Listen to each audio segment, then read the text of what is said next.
E aí, beleza? Em uma terra devastada, a lua cobre o sol e causa um eclipse. Raios caem ao redor do eclipse e um deles atinge uma árvore morta no deserto. As raízes começam a se mover e a árvore se ergue. A lua se afasta do sol e uma entidade maligna chamada Aku se levanta. Ele se vira e diz que pode destruir o mundo como fazia antigamente. Em uma cidade, o imperador conta ao filho Jack a história do ataque de Aku. Ele diz que era jovem quando Aku apareceu e se lembrou da história de 3 monges antigos que viviam no topo de uma montanha. Ele vai até os monges que o ajudam a forjar uma espada mágica, usada para derrotar Aku e suas forças demoníacas. O imperador se afasta enquanto avisa Jack para tomar cuidado com o mal, e ele pega um pedaço de madeira e começa a treinar. Uma sombra estranha cai sobre a cidade e os sinos de alerta tocam. Aku ataca e os soldados tentam impedi-lo com suas armas. Ele dispara lasers pelos olhos. O imperador corre para pegar a espada, mas Aku o captura. Ele manda a mãe levar Jack e a espada e iniciar o plano. Eles fogem em um barco enquanto Aku assume o controle da cidade e escraviza todos. A mãe do imperador coloca Jack em um grande navio e desaparece na névoa. O capitão consola Jack e começa a ensiná-lo. Eles chegam a uma cidade onde o rei assume os cuidados de Jack, ensina a montar a cavalo e juntos cruzam o deserto, onde encontram um homem africano que ensina Jack a lutar. Depois que ele aprende, o homem o leva até os egípcios, que ensinam várias outras coisas. Jack segue até Roma e aprimora suas habilidades. Ele cavalga por uma floresta e encontra um arqueiro que fica impressionado com ele. Depois treina com uma antiga tribo de monges. Quando termina seu treinamento, sobe até o topo de uma montanha e reencontra sua avó. Ela o presenteia com uma espada e um uniforme, e Jack percebe que está pronto. Em sua cidade natal, Aku obriga todos a trabalharem como escravos, e o imperador empurra um enorme totem. Um guarda-demônio diz que ele deve descansar, mas não o deixa beber água. O guarda tenta chicotear o imperador, mas Jack o impede. Ele luta contra vários demônios e os derrota com facilidade. O imperador explica que Aku está usando os recursos da cidade para ficar mais forte, e Jack jura usar a espada para matá-lo, mas o pai o acalma. Ele diz para deixar que a espada o guie e Jack parte em busca de Aku. Ele chega à torre, entra e grita seu nome. Então Aku aparece e diz que nenhum mortal pode derrotá-lo, mas Jack usa a espada para feri-lo e Aku se lembra dela. Ele se transforma em um monstro e luta contra Jack, mas Jack resiste. Ele se prepara para matá-lo, mas Aku abre um portal estranho e o lança para o futuro. Jack grita enquanto atravessa o portal. Ele cai do céu em um mundo futurista. Vários carros voadores passam e ele aterrissa sobre um deles. Ele pula entre os veículos até que um começa a atirar nele. Jack salta até o carro e o destrói antes de pousar suavemente no chão. Uma máquina enorme se aproxima e Jack sobe no pneu para sair do buraco. Algumas pessoas observam quando ele emerge e o elogiam pelas habilidades. Jack diz que tem muitas perguntas e quer saber quem é o líder deles, pois quer conhecê-lo, mas eles respondem que é impossível encontrar Aku. Jack vê vários outdoors dele e as pessoas afirmam que ele é seu governante. Elas dizem que ele está no poder há mais tempo do que conseguem lembrar e sugerem que Jack tome algo para beber. Ele entra em um clube estranho onde a música alta incomoda seus ouvidos. Lá ele percebe que só há criaturas esquisitas e um homem lagarto grande o agride por encará-lo. Jack pede desculpas, mas o lagarto não aceita e quer lutar. Jack corta seu braço fora e enfrenta vários lagartos. Enquanto isso, alguns cães conversam com um homem reptiliano dentro de uma cápsula. Eles pedem ajuda, mas ele grita e sai do lugar. Um dos cães traduz o que ele diz e informa que o homem acha que eles são loucos. Eles observam Jack lutando contra os lagartos em meio à fumaça densa, arrancando seus membros. Um dos cães vai até Jack e conversa com ele. Ele oferece uma bebida e Jack entra na cápsula. Ele se sente desconfortável sentado entre cães falantes, enquanto eles tomam suas bebidas e se apresentam. Ruffle, o líder deles, diz que Jack veio de 25 anos antes de Aku e que ele pretende espalhar seu domínio maligno por outras galáxias. Os cães contam a Jack que são arqueólogos e estavam procurando fósseis sobre o passado, mas encontraram um mineral especial que gera energia. A garçonete escuta a conversa e eles dizem a Jack que Aku os escravizou, impedindo que continuassem com seu trabalho arqueológico. Jack decide ajudá-los e eles saem da cápsula enquanto perguntam seu nome. E ele percebe que as pessoas lá fora o chamaram de Jack, então adota esse nome. Enquanto isso, a garçonete deixa o clube e segue até a torre de Aku, onde uma raça alienígena implora para habitar a Terra, pois ele tirou sua água. Aku concorda, mas exige que construam uma estátua dele todo mês como forma de homenagem. Ele os expulsa da torre e a garçonete entra. Ela informa a Aku que um guerreiro chegou e ameaça libertar os cães das minas. Aku vê Jack e ri enquanto envia diversos drones contra ele. Enquanto isso, Jack embarca em uma nave com os cães e é levado até o acampamento deles. Ruffle explica que os cães são obrigados a trabalhar ou serão punidos. Um deles avisa que os drones de Aku estão chegando e eles os avistam do alto de um prédio abandonado. Ruffle usa binóculos para observar a aproximação dos drones. Ele diz que são muitos e se pergunta como Jack conseguirá vencê-los. Ele diz que precisará de armas e passa a noite com os cães planejando. Eles o ensinam a operar uma caneta e após formularem o plano, Jack explica aos outros cães que logo começam a trabalhar. Ele observa enquanto executam o plano e olha fixamente para as pedras de energia, percebendo que são extremamente afiadas e decide usá-las como armas. Jack cria várias armas com as pedras e monta um arco e flecha. Os cães trabalham sem parar, construindo armadilhas pela área. Ele vê uma criatura grande parecida com um cavalo e move uma carroça, o que o impressiona. Ele pega a criatura e os cães constroem uma armadura para ela. Jack desenha seu emblema em um tecido e os cães pisam nele, deixando a marca de suas patas. Depois ele se posiciona em uma colina usando a armadura e se prepara para a batalha. No dia seguinte, um cão avista os drones e avisa todos para se esconderem. Jack aparece montado em sua criatura quando os drones chegam. Ele ativa as armadilhas que começam a destruir os drones. Ele provoca várias explosões usando óleo e pedras, cavalga ao redor e elimina diversos drones. Eles cercam Jack durante o combate e um deles o derruba. Eles pisoteiam seu emblema, mas ele se liberta e volta a lutar. Depois destrói vários drones enquanto sua armadura é quebrada. Jack salta sobre uma fogueira com os drones em sua perseguição e corre até algumas armadilhas, se escondendo atrás de uma delas para empurrar. Quando os drones passam, ele destrói vários deles e corre até um foguete. Usa os propulsores para acabar com mais drones e faz o mesmo com outros foguetes espalhados. Jack corre enquanto os drones o seguem e salta sobre um buraco onde eles caem e são destruídos pelos espinhos. Os drones restantes alcançam Jack e o cercam enquanto ele se prepara para enfrentá-los. Ele os encara enquanto os cães observam das construções e eles o atacam. Jack destrói vários drones e desvia de seus ataques. Porém, são muitos e ele começa a receber ferimentos caindo no chão. Recusando-se a desistir, Jack se levanta e tira sua camisa já rasgada. Ele grita de raiva enquanto destrói os drones, ficando coberto de óleo. Derrota todos os inimigos e se ergue sobre uma pilha de drones, segurando seu emblema. Ruffle aparece e diz que os cães serão leais a ele para sempre. Eles garantem que continuarão seu trabalho arqueológico e Jack afirma que encontrará um jeito de derrotar Aku, que permanece em sua torre e percebe que Jack está mais forte. Ele diz que encontrará o samurai quando quiser e dá uma gargalhada. Mais tarde, Jack usa várias vinhas para montar uma armadilha. Coloca a isca no local e se esconde na floresta à espera de um animal. Um javali selvagem aparece e, ao se aproximar da isca, ouvem um grande barulho. O javali foge e uma criatura enorme atravessa a mata. Ela pisa na armadilha e a aciona. Jack percebe que sua perna está presa à vinha e a criatura o arrasta para longe. Vários homenzinhos montam outras criaturas e perseguem aquela que está fugindo. Então Jack sobe nas costas dela e a detém quando ela se aproxima de um penhasco. Os pequenos homens agradecem a Jack por ajudá-los a capturar o animal e o convidam para seu vilarejo para um banquete. Ele aceita, percebendo que está com fome. Eles contam como seus ancestrais lutaram para cultivar a terra e explicam que domaram as feras e usaram sua força. Eles chegam ao vilarejo e Jack nota que as construções são antigas. Eles colocam a fera capturada em um prédio e começam a preparar o banquete. À noite, os pequenos homens se sentam para comer e usam as criaturas como forma de entretenimento. Jack come a comida com relutância, pois não tem um gosto normal. Ele percebe que os homens maltratam as criaturas e eles dizem que isso não é diferente de como os humanos tratam os cavalos. Jack anda pelo local e se pergunta por porque os homens são tão pequenos, mas vivem em construções tão grandes. Depois ele vê a criatura capturada e lhe dá uma fruta antes que ela o surpreenda ao pedir ajuda. Quando ele tenta conversar, os homens pequenos chegam e o arrastam de volta ao banquete enquanto punem a criatura. Jack entra por um portão estranho e luta contra várias criaturas. Ele ouve a fera implorando por ajuda. Quando destrói um estranho orbe, a criatura se levanta com os olhos brilhando. Jack acorda do sonho e vai escondido até a fera. Ela implora para ser libertada e ele a ajuda. A criatura se esgueira com ele até um portão e ele usa seu grampo de cabelo para abrir a fechadura. Então eles passam, veem outras criaturas e seguem até uma torre que o samurai escala e encontra uma das feras. Ela dispara uma energia que liga seus olhos aos de Jack e conta como as feras criaram um paraíso fora da tecnologia. Diz que os homens estranhos caíram do céu e os atacaram, forçando-os a servir contra a vontade. A fera mais velha afirma que é preciso derrotar os homens pequenos ou toda a tribo será exterminada. Jack decide ajudar e segue até o orbe. A criatura observa enquanto ele sobe a torre e, sem querer, acorda os homens pequenos. Eles capturam a fera, mas Jack a liberta com sua espada. As outras criaturas chegam e Jack e a fera correm até o topo da torre. A criatura salta sobre ela e a destrói, cortando o vínculo que tinha com o orbe. Eles se levantam e lutam contra os homens pequenos, cujas armas são inúteis. Os inimigos entram em suas naves e abandonam a cidade, enquanto as feras comemoram. O líder das feras agradece a Jack e diz que, se seguir para o norte, poderá encontrar algo que o ajude a derrotar Aku. Enquanto continua sua jornada pela floresta, Jack chega a um riacho e bebe água. Um cervo aparece e ele lhe dá espaço para beber ao seu lado. Eles ouvem um barulho estranho e Jack é atacado. Ele corre pela floresta tentando escapar de seu perseguidor e vê uma nave estranha. Jack percebe que várias pessoas trabalham na nave. As pessoas o encaram e seus perseguidores surgem. Eles escaneiam a área e decidem exterminar os moradores por quebrarem diversas regras. As pessoas entram em pânico e os robôs gigantes atacam, destruindo suas máquinas. Jack se revolta com o que vê os robôs fazendo e enfrenta os inimigos, destruindo vários deles. Ao decapitar um dos robôs, a cabeça voa e vai avisar os outros sobre a localização deles. As pessoas se desesperam porque o esconderijo foi descoberto. Um homem sugere que Jack lute como distração para que todos possam fugir. Jack diz que aceita ajudar, mas afirma que não sabe voar. Eles o submetem a vários testes e criam um traje especial, mas Jack ativa o propulsor sem querer e sai voando. Ele aprende a controlar o voo com os comandos nas palmas das mãos, enquanto os cientistas observam e enviam drones falsos que Jack derrota com facilidade. Os cientistas se divertem à noite e Jack conta que Aku o mandou para o futuro e que deseja voltar ao seu tempo. Eles explicam como podem lançá-lo ao futuro e o instruem a estar em uma cápsula antes da nave atingir a velocidade da luz. Os robôs de Aku chegam na manhã seguinte e a nave é lançada. Eles alcançam o primeiro bloqueio e Jack sai da nave. Os robôs atacam, mas Jack os enfrenta, aquecendo sua espada com o propulsor antes de destruir os drones que tentam invadir a nave. Mais drones aparecem e tentam roubar o combustível, mas ele os impede. Jack derrota a maioria e os restantes recuam. Eles formam uma arma gigantesca e Jack decide desistir de retornar ao seu tempo para detê-la. Ele voa até a arma e usa a espada para desviar o disparo, enquanto a nave alcança a velocidade da luz e parte. A arma explode e lança Jack de volta à Terra. Em uma terra desértica estranha onde muitas pessoas fazem trocas, Jack anda discretamente enquanto uma figura misteriosa o segue. Ele compara uma imagem em papel a uma bandeira e entra em um prédio. Lá encontra um homem estranho que aparece e diz saber o motivo da visita de Jack. Ele se anima, mas o homem começa a falar sobre tapetes, o que o confunde. Ele encara o símbolo e o homem exige vê-lo. Jack mostra os símbolos e o homem reconhece que são dos Woolies. Ele leva Jack até uma sala secreta onde mostra a luz da eternidade. O samurai hesitante coloca a mão na luz e uma joia aparece. O homem diz que só alguém de coração puro pode possuir a joia. Uma explosão acontece e Jack é separado de sua espada. Ele luta contra os agressores até que uma mulher estranha aparece. Ela o ajuda a enfrentar os robôs e os dois pulam para fora do prédio. Jack a segue enquanto escapam de seus perseguidores voadores, montando criaturas semelhantes a camelos para fugir da cidade. Jack se apresenta e a mulher sugere que encontrem abrigo para a noite. Ela se apresenta como Ícara e diz que seu pai lutou contra Aku, mas perdeu e agora está preso em um anel de fogo. Ela afirma que há uma joia no deserto que pode ajudá-la a derrotar Aku e libertar seu pai. Jack diz que o encontro deles não foi por acaso e revela que também está em busca da joia. Ele sugere que trabalhem juntos para encontrá-la. A lua surge e a dupla segue a jornada através do deserto. Eles enfrentam um monstro em forma de verme que engole Ícara, mas ela corta seu estômago e se liberta. Eles seguem a pé até que uma criatura voadora agarra Ícara. Jack pula nela, a doma e a obriga a soltá-la. Depois, ele cai em areia movediça e Ícara o ajuda a sair usando um galho. Eles continuam correndo e quando a noite chega, sentam-se ao redor de uma fogueira para descansar. No dia seguinte, retomam a jornada e entram em uma cidade pequena onde descansam. Depois continuam correndo e chegam a uma floresta. Lá encontram a joia flutuando sobre um lago. Jack fala com a joia e pede seu poder. Ela testa seus corações para ver se são puros, mas eles falham no teste e um monstro gigante surge. Jack se recusa a lutar e o monstro o atinge com um laser. Ícara se transforma em uma gigante e derrota a criatura. Ela pega a joia e a quebra. Quando Jack comemora, ela começa a rir e se transforma em Aku, revelando que ela e Aku são a mesma entidade. Ele ri de Jack por tê-lo enganado e quando Jack tenta lutar, Aku vira um pássaro e diz que só lutará quando Jack tiver uma forma de vencê-lo com sua espada. Aku ri enquanto voa para longe e Jack grita de raiva, jurando destruí-lo enquanto finca sua espada no chão. Mais tarde, um exército viking robótico aparece. Eles marcham juntos rumo a uma torre estranha no meio de um campo aberto. O exército para ao chegar à entrada do campo e se prepara para o que está por vir. Eles empunham suas armas e o líder ordena o ataque. Um homem sopra um chifre e o exército sai da floresta em direção ao campo. Quando se aproximam da torre, milhares de flechas disparam e os atingem. As flechas sobrecarregam os soldados e destroem tanto eles quanto sua artilharia. O general se senta em uma cadeira dentro de uma nave e fala a um homem sobre a torre. Conta que seu exército foi dizimado por flechas que caíram do céu como chuva. O homem pergunta o que há na torre que justifica perder um exército inteiro e o general responde que existe um poço mágico na torre capaz de conceder qualquer desejo profundo. Um homem aparece, grita com o general e ordena que ele volte a esfregar o chão. Jack encontra o general e pergunta se o que ele disse é verdade. Então ele aponta para uma ilha e diz que a torre está no centro dela. Jack agradece pela informação, mas o general o alerta para não ir, pois será sua morte. O samurai se recusa e diz que o poço é sua única chance de voltar para casa. Ele embarca em um barco e segue até a ilha. Jack atravessa a neve e vê o exército robótico destruído. Ele pisa no campo e uma flecha crava entre seus dedos do pé. Ele avança e mais flechas aterrissam ao seu redor. Jack olha para a torre e vê 3 arqueiros estranhos. Eles começam a atirar em Jack e rasgam sua camisa enquanto o prendem em uma árvore com flechas. Uma delas vem em direção à sua cabeça, mas Jack empurra a espada para fora da bainha e a parte ao meio. Ele se esconde atrás da árvore e várias flechas a atingem. Jack tenta cegar os arqueiros com o reflexo do sol, mas não consegue. Ele desvia de mais flechas e se protege atrás da árvore. Ele percebe que os arqueiros usam o som para localizar seus alvos e vai meditar sob uma cachoeira.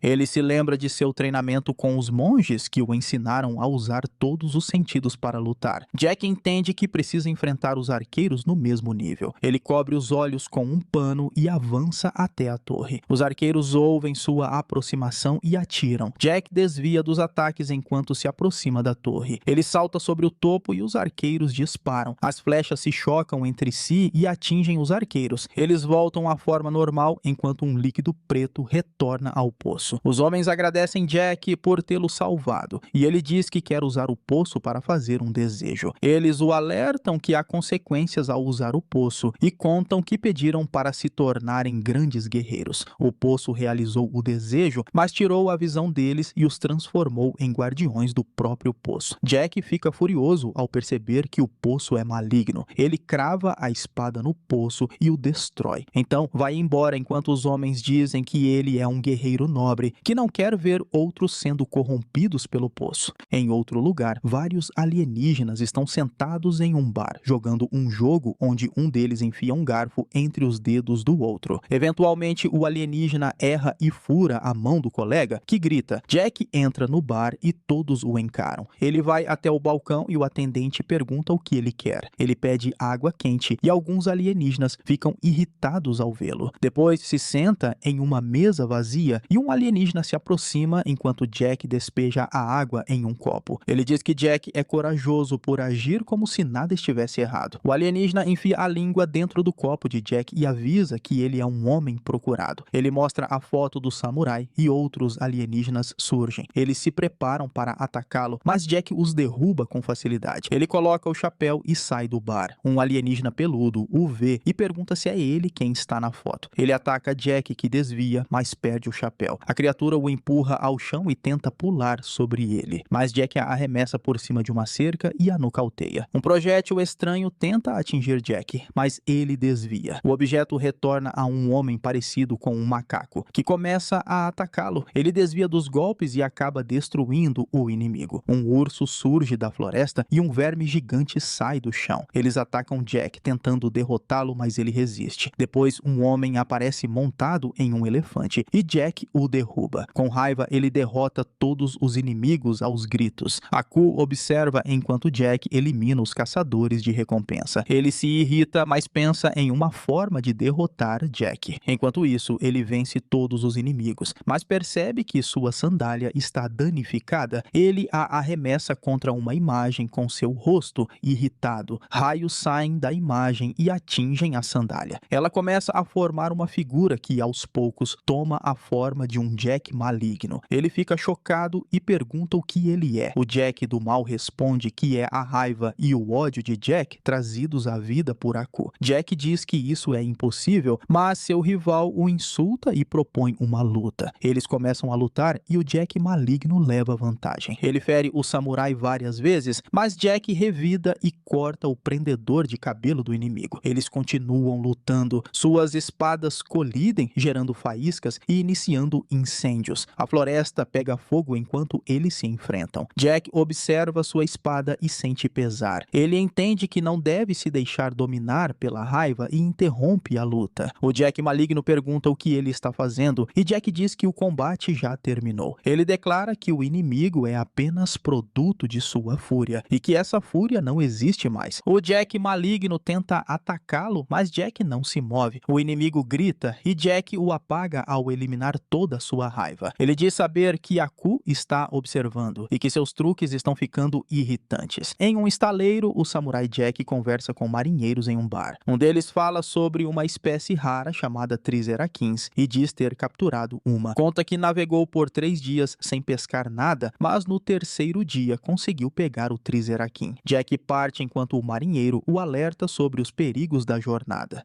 Ele sobe em um barco pequeno e começa a navegar pelo oceano. À noite, uma tempestade começa e as marés ficam violentas. Jack luta para manter o barco firme, mas uma onda o atinge e o derruba. Ele emerge da água, mas é nocauteado por uma vela. Jack acorda dentro do estômago de um peixe estranho e transparente e fica em choque. Ele tenta esfaquear o animal, mas sua pele parece elástica. Jack se acalma e começa a meditar enquanto o peixe nada pelo oceano. Ele passa por uma cidade submersa e Jack percebe que se trata de Oceananis. Ele tenta pará-lo, mas o peixe não responde. Por acidente, Jack pisa em um painel que faz o animal virar à esquerda. Ele entende que pode controlá-lo usando os painéis ligados ao cérebro da criatura. Então faz o peixe retornar à cidade. O animal se conecta a um tubo de sucção que suga Jack para fora. Ele se move com cuidado por uma sala estranha e, sem querer, entra em um elevador. A água preenche o espaço e o elevador sobe. Quando a água sai, Jack se levanta. Ele vê o Triceratops, que pergunta seu nome. Jack se apresenta e pede desculpas por invadir o lugar, mas o Triceratops o recebe bem e lhe dá boas-vindas à cidade. Eles parabenizam Jack por ter sobrevivido à jornada até a cidade deles. Convida Jack para jantar e o leva ao refeitório, onde ele vê a comida e percebe que há sushi. Ele come até se sentir satisfeito e fica feliz. O Triceratops diz que Jack é o primeiro a chegar até a cidade e que antigamente viviam na superfície, mas foram banidos para o fundo do oceano por Aku. Em seguida, perguntam a Jack por que ele veio e ele diz que precisa de um favor. Eles entendem que ele quer usar a máquina do tempo e concordam em ajudá-lo. O Triceraqueen diz a Jack para comer e descansar, enquanto providenciam os preparativos. Mais tarde, eles o levam até a máquina do tempo e Jack entra. Eles o instruem a colocar mãos e pés sobre as luzes e ele obedece. De repente, Jack fica preso na sala e pergunta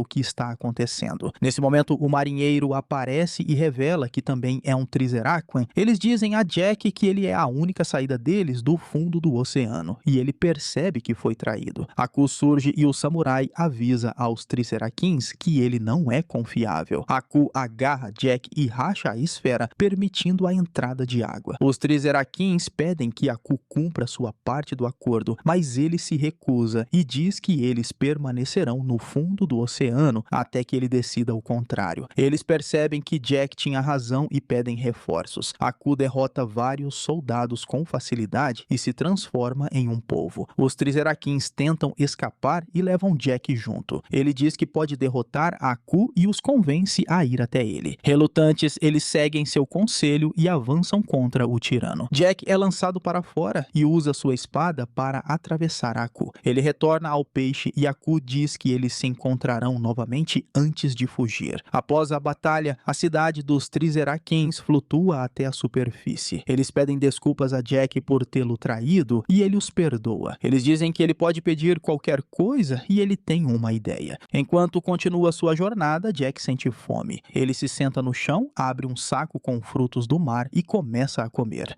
Depois, ele caminha por um campo tremendo de frio. Ele ouve um som estranho, mas tenta ignorá-lo. Jack continua andando enquanto o vento sopra e ouve novamente a voz. Ele se pergunta o que é aquilo e uma coruja sai de uma árvore. Então, o samurai saca sua espada e corre ao ouvir a voz. Ele chega a um campo queimado e percebe que algo maligno devastou aquela terra. Jack segue sua jornada pela terra e a voz continua chamando por ele. Ele encontra vários guerreiros caídos e navios de guerra destruídos. Ele chega a uma montanha e começa a escalá-la ao ver um brilho no topo. Jack aciona acidentalmente várias armadilhas que o levam para dentro da caverna. Ele usa 2 escudos para bloquear uma série de estacas e continua avançando, depois desvia de vapor quente ao se deparar com mais armadilhas. Ele passa por elas e segue cada vez mais fundo. Então, ele salta por várias plataformas que afundam e finalmente alcança um solo firme. Um monstro de pedra sai do chão e lava entra em seu corpo, despertando-o como um monstro de lava. Ele ataca Jack e uma luta começa. Jack o fere e a criatura se alegra por finalmente enfrentar um oponente digno. O samurai se recusa a continuar lutando e diz que não tem motivo para isso. O monstro insiste, mas Jack se senta no chão. O monstro de lava conta que já foi uma pessoa e que está preso nas rochas. Ele forma uma tapeçaria com sua história e explica que fez aquilo para não se esquecer de quem era. Ele conta que era uma pessoa comum, com família e caçava com sua tribo. Um dia, Aku apareceu e começou a atacar. Ele destruiu a vila e o guerreiro que tentou lutar acabou preso em um cristal. Aku o enterrou sob a terra e ele acabou aprendendo a controlar os elementos ao redor. Ele diz que precisa enfrentar um oponente digno para ser libertado e Jack finalmente aceita lutar. Jack é derrubado várias vezes, mas não desiste e continua lutando. Por fim, ele consegue perfurar o monstro com sua espada. A criatura brilha e retorna à forma humana. Ele comemora dizendo que a maldição foi quebrada, mas começa a envelhecer rapidamente. Jack corre até ele, mas o guerreiro diz para não se preocupar. Nesse momento, 2 valquírias descem de Valhalla e pousam ao lado do guerreiro. Elas carregam seu corpo e o levam com elas. Quando Jack parte, o guerreiro aparece nos portões de Valhalla ao lado de outros guerreiros. Mais tarde, Jack chega a várias estruturas estranhas com cordas presas a elas. As cordas levam até uma ponte e ele caminha até ela. Ele vê que a ponte é extremamente longa e dá seu primeiro passo. Jack caminha com cuidado pela ponte enquanto ela range e tenta não cair. Ele anda por muito tempo e à noite faz uma pausa. A parte da ponte onde Jack está sentado começa a rachar enquanto ele dorme. Ele cai, mas se segura com a espada, então sobe de volta. No dia seguinte, ele continua caminhando. Depois de um tempo, ele para ao ouvir um barulho estranho vindo de longe. Um homem toca gaita de fole Foley muito alto e Jack precisa tapar os ouvidos. Ele caminha em direção a Jack e eventualmente para de tocar. Logo depois ele recomeça e Jack pede que pare. O samurai pergunta se está perto do fim da ponte e o homem diz que ainda falta muito. Jack pede para ele sair do caminho, mas o homem se recusa. Ele diz que não vai se arriscar a ficar na beirada por causa de um estranho. O homem pede que Jack volte para ele passar, mas Jack diz que voltar ao início levaria tempo demais. O homem chama Jack de arrogante por achar que é superior. Jack diz que vai se pendurar na beirada da ponte, mas o homem diz que quer olhar por baixo da saia dele. Ele afirma que a única forma de Jack passar é lutando até a morte. O samurai recusa e o homem começa a insultá-lo. Chama Jack de vários nomes e diz que sua espada é pequena. Ele puxa sua própria espada, que é enorme, e diz que essa sim é uma espada de verdade. Quando ataca Jack, ele bloqueia, perdendo o chapéu no processo. Jack perfura a gaita de Foley dele e a luta começa. Ele acerta a espada do homem com uma técnica especial, mas ela não sofre dano. O homem explica que sua espada tem runas mágicas que a protegem e eles continuam lutando. A luta dura a noite inteira e no dia seguinte estão exaustos. Jack e o homem descansam um pouco porque não têm mais forças. Eles tentam continuar lutando, mas não conseguem. Dois caçadores de recompensa surgem dos dois lados da ponte. Eles lançam uma corrente e prendem Jack e o homem juntos. Eles percebem que precisam sair da ponte antes que sejam capturados. Os dois caem na água abaixo da ponte e o homem pergunta o que farão a seguir. Ele ri ao ver o chapéu destruído de Jack flutuando ao lado. Depois vem a gaita de Foley destruída e Jack sorri para ele. Então decidem procurar terra firme, pois a água não é segura. Vários caçadores se movimentam em terra enquanto Jack e o homem se escondem nos arbustos. Eles atravessam a floresta e o homem conta a Jack que ele é o homem mais procurado do mundo. Depois chegam a uma cidade abandonada onde vêm várias fotos de Jack nos prédios. Os caçadores chegam à cidade e se reúnem. Eles saem em busca de Jack e do homem. De repente destroem uma cabine de banheiro e encontram os dois escondidos lá dentro. Jack avisa o homem que sozinhos eles são poderosos e pensam em como quebrar a corrente que os prende. Os caçadores disparam um míssil e eles o usam para romper a corrente. Jack e o homem começam a lutar contra os caçadores e vencem a maioria com facilidade. Trabalhando juntos, conseguem derrotar todos. Jack fica ao lado do homem e os dois riem, dizendo que se subestimaram. Eles decidem comprar bebidas e discutem sobre quem pagará a conta. Ainda seguindo sua jornada em busca de Aku, Jack entra em um bar antigo. Os robôs sentam-se ao lado do garçom, que informa onde está o alvo. Eles entregam um envelope e o anfitrião anuncia a chegada de uma cantora famosa ao palco. Ela começa a cantar e a plateia a observa. Os robôs se aproximam dos homens e sacam armas escondidas. Jack percebe a situação e derruba uma cortina sobre eles. Eles erram os tiros e Jack começa a atacá-los. As pessoas no bar fogem enquanto ele derrota a maioria dos robôs. Um deles usa um lança-chamas, mas Jack o danifica e o arremessa contra os outros. Alguns seguranças tentam prender Jack e o expulsar, mas os homens que ele salvou impedem. Eles agradecem Jack por tê-lo salvado e o líder do grupo o apresenta à equipe. Ele diz a Jack que precisam de alguém como ele para os negócios, e Jack pergunta em que tipo de negócio estão envolvidos. Stitches explica que garantem que o dinheiro vá para os lugares certos, e Jack percebe que eles são criminosos. Ele diz que não quer se envolver e decide ir embora. O chefe o deixa partir e continua conversando com os outros. Ele menciona que tem um pacote para entregar a Aku e Jack ouve. Ele volta e pergunta se eles trabalham com o tirano, ao que eles dizem que sim, e Jack responde que faria qualquer coisa para encontrá-lo. O samurai pede desculpas e o chefe aceita lhe dar uma chance, mas ele diz que Jack precisa passar por um teste antes de poder trabalhar com eles. O chefe ordena que Jack entregue um pacote a um dos clientes que não pagou pela proteção. O pacote contém uma bomba e Jack o leva até um velho que vive com vários gatos. Ele se afasta do prédio e logo em seguida ocorre uma explosão. Jack entra em um carro com o chefe e os outros. Diz que cumpriu a missão, mas na verdade avisou o velho sobre a bomba e o ajudou a escapar. O chefe veste Jack com um novo terno e conta ao grupo sobre o plano envolvendo a joia de Netuno. Ele explica que a joia controla toda a água da Terra e que Aku tentou tomá-la, mas foi impedido protegido pelo guardião da joia, que invocou os elementos para protegê-la. O plano deles é invadir o local e roubar a joia para entregá-la a Aku e ficarem ricos. Jack e os outros seguem em direção ao prédio enquanto ele medita. Eles chegam até um cano gigante e Jack entra nele. Ele começa engatinhando, mas passa a nadar quando a água sobe. Então entra em uma sala ampla e vê a joia no centro. Ele se aproxima da escada e ao pisar nela, ela começa a brilhar. Então os elementos aparecem, prendem Jack na sala e o atacam, mas ele desvia. Sua mão se queima, mas ele não desiste. Ele continua esquivando enquanto o elemento do fogo o insulta e diz que ele jamais escapará. Jack desvia dos ataques e uma bola de fogo ricocheteia em uma coluna, atingindo o elemento do vento. Isso a faz se transformar num tornado gigante que suga os elementos de fogo e terra. Os elementos se embolam e Jack aproveita para pegar a joia e escapar. Stitches e os outros o aguardam no barco e Jack emerge com a joia. O chefe e os demais vão até o castelo de Aku e dizem que tem algo para ele. O chefe entrega a joia e Aku pergunta como eles a conseguiram. O chefe responde que tiveram ajuda de um novo membro. Nesse momento, Jack aparece e começa a atacar Aku, que se transforma em uma cobra e engole Jack, mas ele consegue se libertar. Ele se prepara para matá-lo, mas o chefe e os outros o nocauteiam. Jack acorda na casa deles sem saber onde está. Eles dizem que o salvaram de Aku e ele fica frustrado, confessando que enganou o grupo para chegar até Aku e afirma que não pode fazer parte da gangue por serem criminosos. Ele pede pela joia e percebe que eles a pegaram de Aku durante a confusão. Jack a recupera, mas o chefe diz que gostaria de devolvê-la. Ele mente dizendo que quer mudar e Jack acredita e entrega a joia. O chefe e a gangue usam a joia para controlar toda a água e começam a vendê-la para lucrar. Em outro lugar, Phil está fantasiado de Samurai Jack, enquanto um de seus amigos está vestido de Aku. Phil finge atacar Aku, que estava prestes a capturar mais uma alma inocente. Mas antes que pudesse fazer isso, Phil, ou melhor, Samurai Jack, o ataca e acerta sua cabeça com uma espada de madeira. Quando a brincadeira acaba, o garoto vestido de Aku diz que não quer mais ser Aku, pois todos admiram o Samurai Jack e querem ser como ele. Sem que eles saibam, o verdadeiro Aku os observa, comentando que passou eras aterrorizando o mundo, mas desde que as histórias heróicas de Jack se espalharam, as pessoas começaram a zombar dele e de sua existência. Por isso, ele promete liberar um mal como nunca antes, algo que todos temerão. Nesse momento, ele vê um senhor se aproximar das crianças e dizer que não deveriam zombar de Aku. Isso o agrada, pois mostra que gerações anteriores conhecem sua fúria e sabem que ele não deve ser desafiado. Aku começa a imaginar novas formas de espalhar o terror, até que uma ideia brilhante surge. Mais tarde naquele dia, ele ordena que todos se reúnam em uma grande arena onde várias telas estão montadas. Assim que todos entram, começam a cochichar, se perguntando o que Aku quer. Pouco depois, ele aparece diante deles e anuncia que irá contar uma história épica. Ele fala sobre um universo distante onde todos passavam fome, menos um monstro corrupto e maligno. Esse monstro devorava todos os planetas que encontrava até finalmente chegar à Terra. Antes que pudesse devorá-la, um grande herói se levantou para proteger o planeta. O guerreiro voou até o espaço e enfrentou o monstro. Colocou todo o seu poder em uma lança da verdade e o atacou com ela. Ao ser atingido, o monstro encolheu e se transformou em um pedaço de carne seca. Então o herói deu a carne seca ao povo faminto para que pudessem se alimentar. Depois que sua fome foi saciada, as pessoas se voltaram umas para as outras e perguntaram a quem deveriam agradecer por tê-las salvado. O grande guerreiro se posicionou diante do povo e tirou a máscara. Quando Aku termina de contar a história, ele abre os olhos, esperando ver o público o aplaudindo. No entanto, para sua decepção, todos pareciam entediados e desinteressados. Ele invoca um livro de contos de fadas e começa a ler a primeira história, que é sobre a Chapeuzinho Vermelho. Em vez de ler diretamente do livro, Aku o fecha e começa a contar sua própria versão. Nela havia uma garotinha com sobrancelhas flamejantes, parecidas com as dele, chamada Chapeuzinho Vermelho. Um dia, sua mãe pede que ela leve uma cesta com guloseimas para a avó doente. Um lobo esperto escuta a conversa e corre até a casa da avó, toma um atalho e chega lá antes da garotinha. Pouco depois, a menina chega, entra na casa e se depara com o lobo disfarçado. Ele diz que seus olhos olhos são grandes como seu apetite e pula para atacá-la. O que ele não sabia é que ela tinha raios laser nos olhos e era treinada em combate. Chapeuzinho derruba o lobo e salva a avó ao mesmo tempo. Com mais uma história finalizada, Aku abre os olhos novamente e percebe que nenhuma das crianças está impressionada. Irritado, ele pergunta o que há de errado com suas histórias. Uma garota se levanta e diz que apesar das histórias estarem bem contadas, todo mundo quer ouvir histórias sobre o Samurai Jack. No início, Aku se frustra, mas depois tem a ideia de transformar o Samurai Jack em vilão. Pela primeira vez, ele percebe que as crianças estão animadas. Ele começa a narrar uma história sobre Jack e os 3 ursos. Um dia, o urso grande cozinha mingau para todos e eles decidem sair para a floresta enquanto a comida esfria. Com a casa vazia, o Samurai Jack malvado invade o local e come os 3 pratos de mingau, sem se importar se estavam quentes ou frios. Com o estômago cheio, ele começa a destruir a casa, deixando tudo bagunçado. Quando os ursos retornam, ficam chocados ao ver os pratos quebrados e pegadas de lama por toda parte. Ao perceber que seu mingau estava vazio, o ursinho vê o samurai dormindo em sua cama. Antes que Aku termine a história, uma criança o interrompe e diz que o verdadeiro Samurai Jack jamais faria algo assim. Para surpresa de todos, Aku concorda e admite que exagerou um pouco, mas promete contar uma nova história, que seria totalmente verdadeira. Ele começa falando sobre uma casa feita de palha, madeira e tijolos. Lá dentro viviam 3 porquinhos. Um dia ouvem batidas na porta e descobrem que era o Samurai Jack do mal. Eles se recusam a abrir, mas o samurai arromba a porta com força. Mais uma vez, Aku é interrompido por uma criança. Ela diz que está com medo. Aku fica feliz ao ouvir isso e afirma que é bom ter medo, pois o Samurai Jack é assustador. Ele encerra o assunto e começa a contar uma nova versão da história da Cinderela. No entanto, não consegue terminar, pois as crianças começam a apontar erros e inconsistências. Aku então mistura todos os contos de fadas, a princesa e o sapo, João e o pé de feijão e o gato de botas, transformando o Samurai Jack no vilão de todas as histórias. Cansado das perguntas das crianças, Aku perde a paciência. De repente, ele silencia todos e confessa que foi o feiticeiro que atacou e derrotou o Samurai Jack. Antes que qualquer criança possa interrompê-lo outra vez, ele desaparece. Com sua saída, Phil e as outras crianças decidem recontar as histórias, fazendo do Samurai Jack o herói que ele realmente é. Terminando assim a primeira temporada de Samurai Jack, série animada de ação e aventura de 2001. E eu espero você na casa da vovó.